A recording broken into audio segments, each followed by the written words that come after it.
अस्सलाम वालेकुम नाज़रीन। जैसे कि चंद दिन कबल मैंने आपको बताया था कि हमारे लोह कलम के अवलीन साथियों में से अब्दुल अली आजकल हमें दुबई में मुयस्सर हैं और हमने उनसे गपशप करनी है चंद अहम चीज़ों के हवाले से, जो यकीनन हमारे कायरीन के लिए भी, कायरीन के लिए नहीं, नाजरीन के लिए, क्योंकि कायरीन इसलिए कि जब वो अखबार के दौर के थे, अब नाजरीन हैं, तो नाजरीन के लिए यकीनन वो फ़ायदेमंद होंगी। उसमें से एक चीज़ ये है कि चूँकि अली का एक्सपीरियंस है ओमान में टीचिंग का, और पाकिस्तान से हमारे बहुत सारे दोस्त टीचिंग के हवाले से, जो टीचिंग के शोबे से वाबस्ता हैं, वो बैरून मुल्क आना चाह रहे हैं, तो ओमान की अथेंटिक इंफॉर्मेशन हमें अली से मिल सकती है, एक चीज़। दूसरा, हम इनसे पूछेंगे ओमान के तालीमी निज़ाम के हवाले से, और तीसरा हम इनसे ये पूछेंगे कि इनके जो क्लास का एनवायरनमेंट है वो पाकिस्तान से किस हद तक मुख्तलिफ है और क्या फ़र्क है। ये समझते हैं कि पाकिस्तान के क्लासरूम्स का और यहाँ के ओमान के क्लासरूम में क्या फ़र्क है। तो अली भाई, सबसे पहले तो मुझे ये बताइए, सबसे पहले तो आपका शुक्रिया, क्योंकि हमारा जो मुलाकात का वक्त तय था, आपकी मसरूफियत की वजह से वो बर वक्त हमारी वो मुलाकात ना हो सकी, तो आज भी आपकी मसरूफियात थी, आपने हमें वक्त दिया, सबसे पहले तो आपका बहुत शुक्रिया। और दूसरा, आप हमें ये बताएं कि आपका ओमान का एक्सपीरियंस कैसा रहा। बहुत शुक्रिया वसीम भाई। सबसे पहले तो आपका भी बहुत बहुत शुक्रिया कि आपने मुझे टाइम दिया, और मुझे बहुत अच्छा लग रहा है इस तरह आपके साथ गाड़ी में ड्राइव पे बस गपशप लगाते हुए।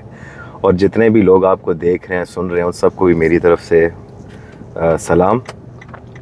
वसीम भाई, मैं ओमान में तकरीबन पिछले 9 साल से टीचिंग के शोबे से वाबस्ता हूँ, और मैं जो सब्जेक्ट पढ़ा रहा हूँ वो बिज़नेस है, इकनॉमिक्स है, और मैं एक इंटरनेशनल स्कूल में टीचर हूँ। एक्सपीरियंस बहुत अच्छा रहा है अभी तक अल्हम्दुलिल्लाह। ओमान में बहुत इज़्ज़त मिली। बहुत अच्छा एक्सपीरियंस इस वजह से भी रहा कि जो चीज़ें एक टीचर शायद फैंटेसाइज़ करता है कि यार मैं अपनी क्लास में ये प्रैक्टिसेस करना चाहता हूँ, उस चीज़ में आपको बड़ी इंडिपेंडेंस मिल जाती है। और आप अगर तो अपनी जॉब के साथ सिंसियर और आप अपनी जॉब को एंजॉय करते हो, तो आपके लिए ओमान या मिडल ईस्ट में जितने भी इंटरनेशनल स्कूल हैं, यहाँ का टीचिंग एक्सपीरियंस जो है वो बड़ा अच्छा एक्सपीरियंस रहेगा। आप एंजॉय करोगे इस चीज़ को। और अगर देखा जाए तो इसमें कोई शक नहीं कि पैसे के हवाले से भी, जॉब के हवाले से, सैलरी के हवाले से भी एक बड़ी अच्छी सैलरीज, अच्छे पैकेजेस मिलते हैं। ना सिर्फ आप वहाँ पे ख़ुद यहाँ पे बहुत अच्छे से सर्वाइव भी कर लेते हो, बल्कि आप अपनी फैमिलीज़ को भी बहुत अच्छे से सपोर्ट करते हो। और मेरे ख्याल से सबसे बड़ा हम लोगों का यही मकसद होता है कि अपनी कंफर्ट के साथ साथ अपनी फैमिली की कंफर्ट बहुत ज़रूरी होती है। तो उस हिसाब से मेरा बहुत अच्छा एक्सपीरियंस रहा। I came from a very humble background, but अल्हम्दुलिल्लाह ओमान में मुझे इज़्ज़त भी बहुत मिली। माली एतबार से भी मैं बहुत स्टेबल रहा ओमान में, और अल्हम्दुलिल्लाह अभी तक बहुत अच्छे से चल रहा हूँ। ज़बरदस्त हो गया। अच्छा, ये बताइएगा कि ओमान में टीचिंग के लिए क्या रिक्वायरमेंट्स हैं, क्या डॉक्यूमेंट्स या क्या चीज़ जो रिक्वायरमेंट है, अगर आप उनको थोड़ा सा ब्रीफली बता देंगे तो हमारे सुनने देखने वालों को ज़रा आसानी हो जाएगी बात को समझने में। अच्छा, जो एक सबसे बड़ा फ़र्क है ओमान में टीचिंग में या मिडल ईस्ट में या किसी भी इंटरनेशनल स्कूल में और हमारे पाकिस्तान का जो तालीमी निज़ाम है उसमें जो टीचिंग है, सबसे बड़ा डिफरेंस ये हमारे पाकिस्तान में आपको पता है कि क्वालिफाइड लोगों की कमी नहीं है। लोग बहुत क्वालिफाइड हैं और समटाइम्स ओवर क्वालिफाइड होते हैं टीचिंग जॉब के लिए, तो उसकी वजह से एक कंपटीशन होता है। तो लोग क्या करते हैं कि अपने आप को ज़रूरत से ज़्यादा ओवर एजुकेट कर देते हैं, अगर तो उनका मकसद टीचिंग ही है। इन मुल्कों में एजुकेशन जो है, अगर आपके पास बैचलर्स डिग्री भी है तो आप बड़ी आसानी से किसी भी स्कूल में आप एक अच्छे टीचर की आपको पोजीशन मिल सकती है। लेकिन यहाँ पे जो चीज़ सबसे ज़्यादा देखी जाती है, जो सबसे ज़्यादा नज़रअंदाज की जाती है पाकिस्तान में, वो ये है कि आपके पास स्किल्स कितने एज ए टीचर। टीचिंग का मतलब सिर्फ यही नहीं होता कि आपके पास डिग्री कौन सी है। अब मैं जब भी पाकिस्तान जाता हूँ, कभी भी मेरे दोस्तों के साथ या मेरे जानने वालों के साथ जब मेरी गपशप होती है, मुझसे यही पूछा जाता है कि अली भाई मेरे पास तो ये डिग्री है, मुझे तो बड़े आराम से जॉब मिल जाएगी। असल में स्किल्स का होना बहुत ज़रूरी है, और उसमें सबसे जो इम्पॉर्टेंट स्किल है जो मैंने खुद नोट किया है, जो पाकिस्तान में बहुत सारे टीचर्स जो इस पर कम तवज्जो देते हैं, वो आपकी लैंग्वेज स्किल है। ठीक, क्या लेंगे भाई ठंडे में क्या है? तो हमारे पाकिस्तान में लोग ओवर क्वालिफाइड होते हैं, लेकिन सबसे जो इम्पोर्टेंट स्किल है वो लैंग्वेज बहुत मैटर करती है, क्योंकि यहाँ पे जितने भी इंटरनेशनल स्कूल्स हैं, यहाँ पे आपको सर्वाइवल के लिए अब एजुकेशन सारी इंग्लिश लैंग्वेज में, ठीक है, क्योंकि आप अरबी के तो टीचर हैं नहीं, वो तो मोस्टली लोकल्स होते हैं या अरबिक स्पीकर्स होते हैं, नेटिव स्पीकर्स होते हैं। उसके अलावा अगर आप किसी भी सब्जेक्ट के स्पेशलिस्ट हैं, आपको पढ़ाना इंग्लिश में पड़ता है, तो इंग्लिश लैंग्वेज स्किल्स जो है वो बहुत इंपॉर्टेंट है। ठीक हो गया। सबसे पहले दूसरा, उसके बाद यहाँ पे जो सबसे बड़ा डिफरेंस है पाकिस्तान और यहाँ की टीचिंग में, वो ये है कि पाकिस्तान में करिकुलम जो है वो बड़ा नॉलेज बेस होता है। अच्छा, यहीं से मैं आपको थोड़ा सा क्योंकि बात फिर किसी और तरफ निकल जाएगी, इंग्लिश लैंग्वेज की बात तो समझ में आ गई। मिडिल ईस्ट के जितने हैं ममालिक हैं, तो चूँकि ये अरबी ज़ुबान यहाँ की जो लोकल ज़ुबान है, तो इसका आना किस हद तक ज़रूरी है? क्या ये मतलब ये बहुत ज़रूरी है या इसके बगैर भी सर्कल चल सकता है आपका?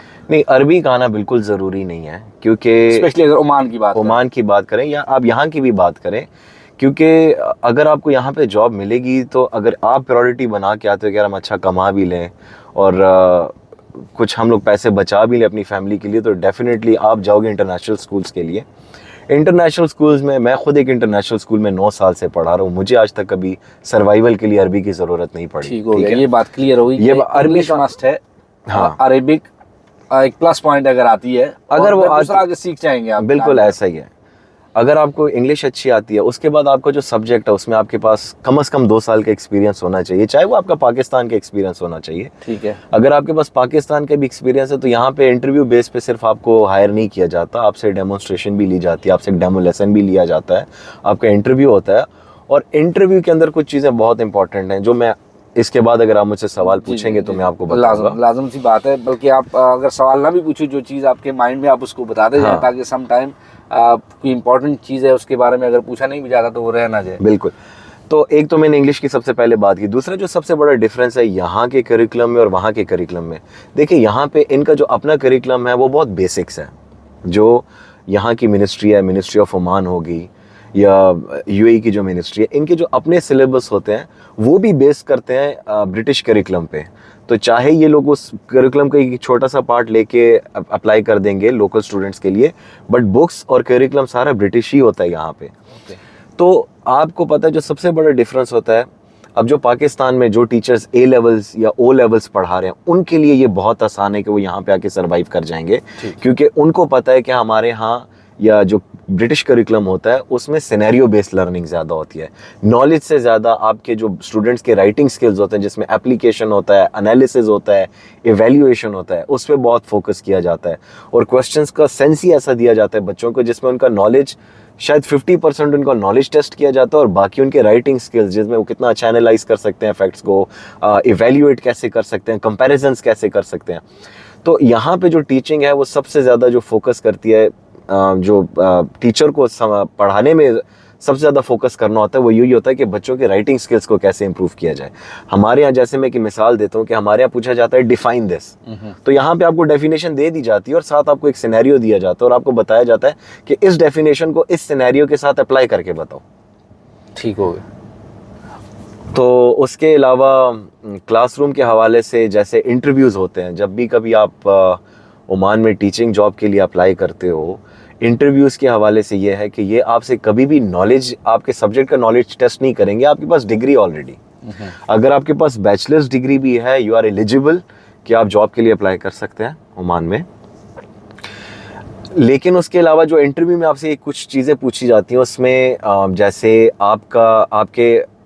आपसे ये पूछा जाता है कि अगर आप एक क्लास में हो तो आपसे डिफरेंट सिनेरियोज़ में बात की जाती है। अगर क्लासरूम में ऐसा सिनेरियो तो आप कैसे रिएक्ट करोगे एज ए टीचर। आपकी क्लास में अगर कोई बच्चा जिसको लर्निंग डिफ़िकल्टी है, तो आपका उसके लिए क्या एक्शन प्लान होगा। अच्छा, फिर आपको पता है क्लासरूम में ये चीज़ हमें भी नहीं पता थी जब हम बच्चे थे, क्योंकि हम जब छोटे होते थे हमें ये लगता था कि यार कुछ बच्चे हैं जो क्लास में पढ़ाई में स्ट्रगल कर रहे हैं तो हमें यही कहा जाता था कि ये नालायक है, ये ध्यान ही नहीं देते।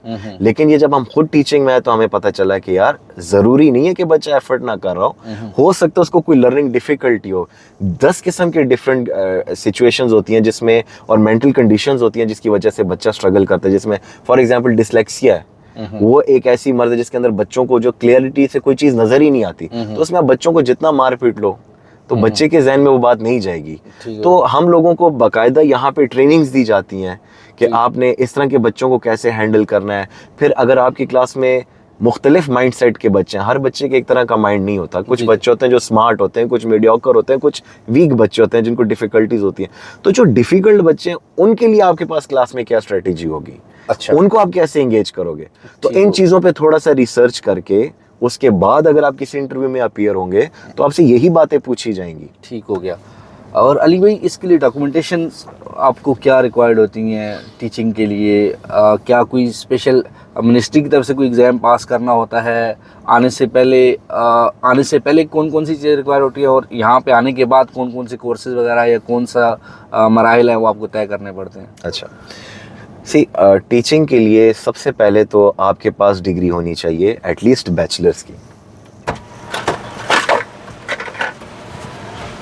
सबसे पहले तो आपके पास टीचिंग के लिए बैचलर्स डिग्री ज़रूरी है, ये मिनिमम क्वालिफिकेशन होती है। आप किसी भी सब्जेक्ट के स्पेशलिस्ट टीचर हो तो उसके लिए ठीक है। बैचलर्स डिग्री के साथ, और आपकी बैचलर्स डिग्री से लेके जो आपकी ग्रेड 10 से लेके लास्ट डिग्री तक सारी डिग्रीज रेलिवेंट बोर्ड से और HEC से अटेस्टेड होनी चाहिए। उसके अलावा फिर जब आपकी सारी डिग्रीज अटेस्टेड हो जाएंगी, फिर उसके बाद आपको फॉरेन ऑफिस से डिग्रीज अटेस्टेड होनी चाहिए। फिर अगर आप ओमान के लिए अप्लाई कर रहे हैं तो फिर आपको ओमान एम्बेसी से भी, पाकिस्तान में जो इस्लामाबाद में, इस्लामाबाद में ओमान एम्बेसी, आप वहाँ से जाके अटेस्ट करवा सकते हैं। ठीक हो गया। अच्छा, उसके बाद ये कि जब आप जॉब्स के लिए अप्लाई करते हो और अगर आपको इंटरव्यू की कॉल आती है, बी श्योर कि आप एटलीस्ट इस तरह के क्वेश्चंस के साथ जो है ना ख़ुद को पहले से इन्फॉर्म्ड रखें, ताकि आपसे इस तरह के सिनेरियो बेस्ड क्वेश्चंस पूछे गए अगर इंटरव्यू में तो आप उसके जवाब दे सको। ठीक हो गया। अच्छा, इससे थोड़ा सा पीछे अली भाई जाते हैं। ये डॉक्यूमेंटेशन वाले मराइल या इंटरव्यू वाले मराइल तो उस वक्त आएंगे कि जब किसी के पास ऑप्शन आएगा टीचिंग का, तो उसको टीचिंग की जॉब सर्च करने के लिए कौन से टूल्स या कौन सी साइट्स वगैरह यूज़ करनी चाहिए जहाँ से उनको टीचिंग की जॉब के हवाले से इंफॉर्मेशन मिल सकती है? ऑनलाइन सर, आप गूगल पे भी सर्च कर सकते हो, आपको वहाँ पे डिफरेंट लिंक्स मिल जाएंगे जहाँ से आप, अब लेट्स सपोज मैं अगर बिज़नेस टीचर हूँ और मैं अप्लाई करना चाहता हूँ बिज़नेस जॉब के लिए, मैं गूगल पे जाके सिंपली टाइप करूँगा कि business teachers jobs in Oman, तो मुझे बहुत सारे लिंक्स आ जाएंगे। हाँ जी, ठीक है। उसके अलावा अगर आप लिंक्डइन की प्रोफाइल आपकी मेंटेन है, आप लिंक्डइन पे भी जो है तो जॉब्स के लिए अप्लाई कर सकते हैं। ठीक हो। इसके अलावा अगर आप गूगल पे जाके सर्च करें let's suppose top 10 international schools in Oman, तो आपको एक नामों की लिस्ट मिल जाएगी। ठीक हो गया। फिर आप उन स्कूल्स की वेबसाइट्स पे जाएं और वहाँ पे जाकर आप कैरियर्स के थ्रू भी अप्लाई कर सकते हैं जॉब्स के लिए। ठीक हो गया।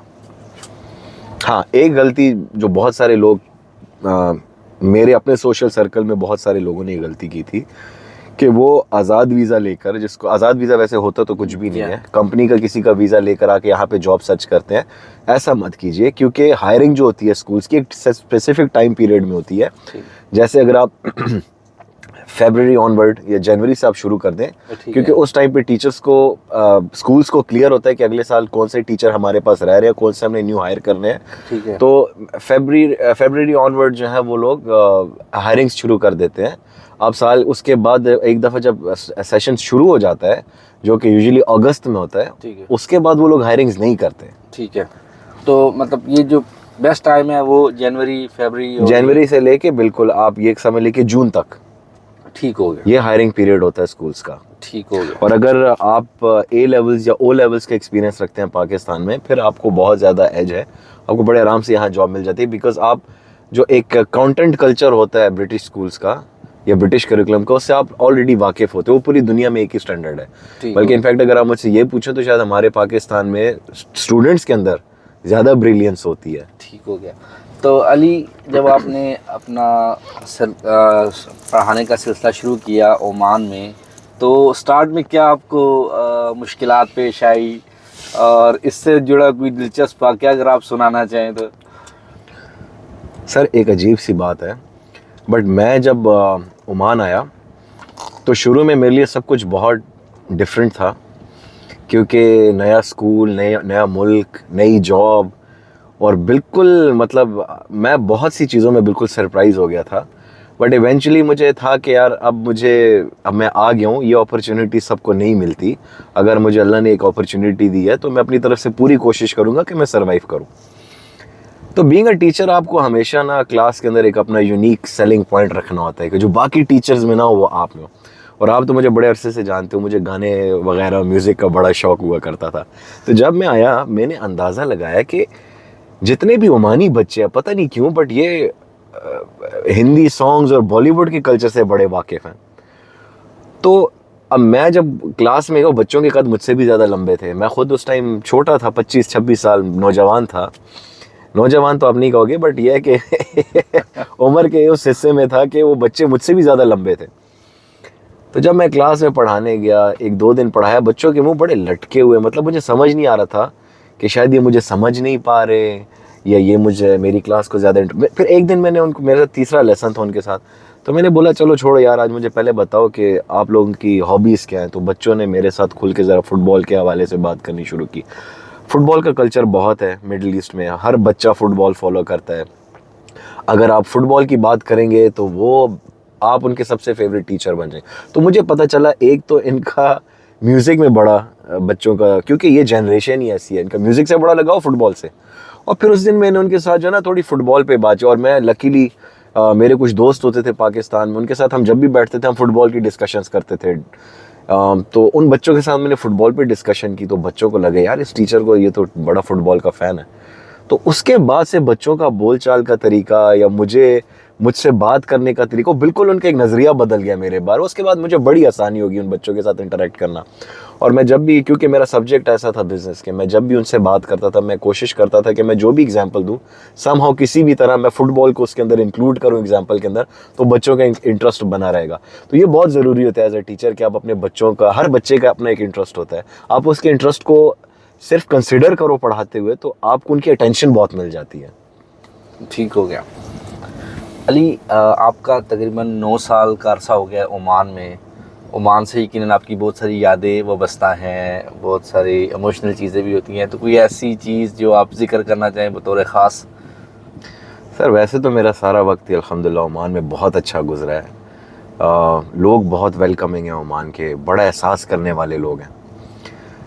लेकिन मुझे याद है कि वो वक्त जब कोविड का टाइम था, और उस दौरान जो सुल्तान के बादशाह थे, सुल्तान काबूस बिन सईद, क्योंकि जब से हम ओमान आए थे हर जगह उनकी पिक्चर्स देखते थे, लेकिन वो एक ऐसा दिन था कि अचानक जब सुबह ख़बर आई कि उनकी वफ़ात हो गई है, तो उस दिन जो है ना एक ऐसा माहौल था ओमान में। बीइंग कोई भी एक्सपेट्रिएट भी हो, चाहे वो खारजी हो या ओमानी हो, हर बंदे का दिल बहुत खफा था। तो उस दिन यह है कि वो 3-4 दिन जो थे वो वाकई में एक ऐसा वक्त है जो मैं कभी भूलूंगा नहीं। क्योंकि एज ए टीचर जब हम 3-4 दिन की छुट्टियां हो गई थी, उसके बाद जब हम वापस स्कूल गए और जब हमने अपने उन बच्चों को देखा जो यूजुअली क्लास में बड़े शरीर होते हैं, लेकिन उन बच्चों की भी चेहरे पे और जो आंखों में उनके एक दर्द और अफसोस दिख रहा था, तो वो एक ऐसा टाइम था शायद मैं याद रखूँगा। क्योंकि 50 साल हुकूमत करने के बाद सुल्तान काबूस 50 साल उन्होंने मुल्क पे हुकूमत की, तो 3 जनरेशन्स ने उनके नीचे उनका इक़्तिदार देखा, उनकी हुकूमत देखी। तो वो एक ऐसा टाइम था शायद मैं, इसका मतलब लोगों का उनके साथ एक बहुत दिली रिश्ता था सर, बहुत ज़्यादा। आज भी ओमानी लोग उनको हमेशा बाबा काबूस के नाम से बुलाते हैं, याद करते हैं। जैसे यहाँ पे यूएई में शेख जायद को बिल्कुल लोग बाबा जायद के नाम बिल्कुल से ऐसी है, उनको भी बाबा काबूस बाबा कहते थे सारे। ठीक हो गया।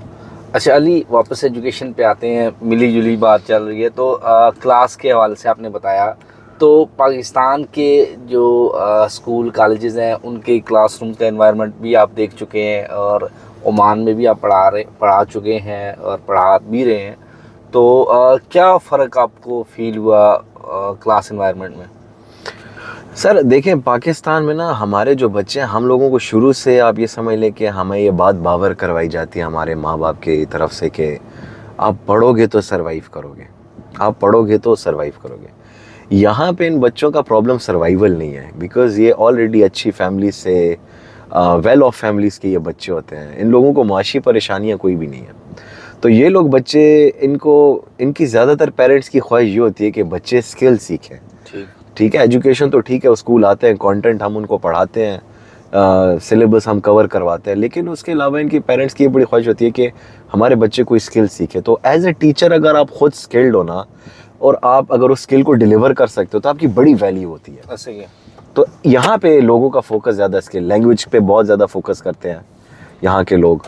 उसके अलावा अगर आप कोई सब्जेक्ट पढ़ा रहे हो तो उसमें कोई ना कोई ऐसी एक्टिविटी अपनी क्लास में रखो। जैसे मैं एज अ बिज़नेस टीचर अपने स्कूल में हर साल एक इवेंट ऑर्गेनाइज करवाता हूँ, और उसमें सिर्फ मेरे बिज़नेस के स्टूडेंट्स पार्टिसिपेट करते हैं, जिसके अंदर उन्हें मैं एक मौका देता हूँ कि वो अपने एंटरप्रेन्योरशिप स्किल्स जो हैं वो सामने लेकर आए। वो खुद ही प्लानिंग करते हैं, खुद ही अपने बजट से एक इवेंट ऑर्गेनाइज करते हैं बच्चे, और उसमें वो ग्रुप्स में काम करते हैं। तो इससे ये है कि उनके अंदर एक टीम वर्किंग, उसके अलावा टाइम मैनेजमेंट, रिसोर्स मैनेजमेंट, इस तरह के स्किल्स डेवलप होते हैं। तो यहाँ पे आपको ज़्यादा फोकस जो है वो स्किल्स पे होता है बच्चों की, ना कि सिर्फ कंटेंट पढ़ाने पे। ठीक हो गया। अली, आपका बहुत शुक्रिया, आपने हमें टाइम दिया। और नाजरीन, अली अगले कुछ दिन हमें मज़ीद भी यहाँ पे मिलेंगे इंशाल्लाह। और बहुत सारे क्वेश्चन जो ना हम करना चाह रहे हैं इस वक्त, क्योंकि अली मसरूफ़ हैं, तो हमने उन सवालों को अगली मीटिंग तक के लिए छोड़ दिया है। इस दौरान अगर आपका भी कोई क्वेश्चन है तो आप कमेंट सेक्शन में पूछ सकते हैं, इंशाल्लाह अली उसका जवाब देंगे।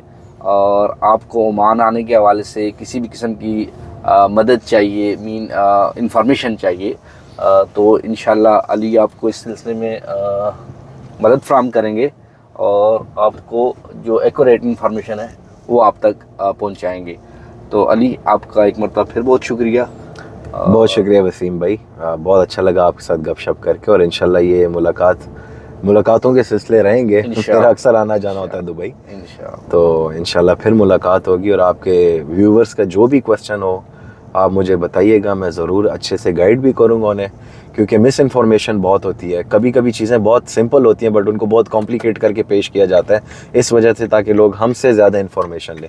तो ऐसा नहीं है, आपके व्यूवर्स के जो भी क्वेश्चंस हुए, कुछ भी उनको इन्फॉर्मेशन चाहिए होगी, यू आर वेलकम। मैं आपके लिए हमेशा अवेलेबल हूँ इंशाल्लाह। ओके जी नाजरीन, मिलते हैं किसी नई वीडियो के साथ, किसी नई जगह से। अपना बहुत ज़्यादा ख्याल रखिएगा। अल्लाह हाफ़िज़।